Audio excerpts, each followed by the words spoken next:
4. decembrový deň salesiánska rodina upriamila svoju pozornosť na udalosť otvorenia nového salesiánskeho strediska pre mládež s vlastným kostolom.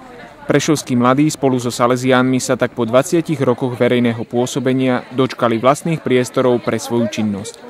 Na brigády chodilo veľa mladých ľudí, spolupracovníkov, všetkých tých, ktorí s nami sympatizujú a veľmi silno nám pomáhali, hlavne v posledných týždňoch a dňoch.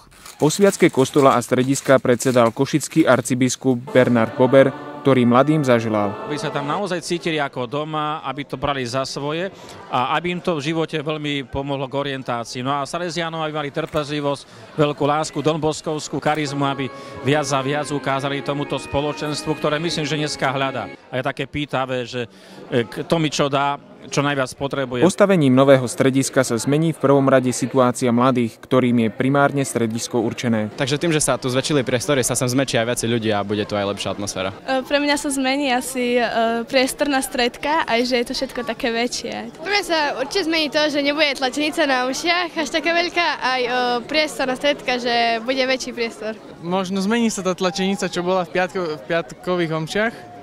A bude tu viacej priestoru. Poslednou svetou omšou sa so starým strediskom na Metodovej ulici rozlúčili salesiáni a mladí 2 dni pred posviackou nových priestorov.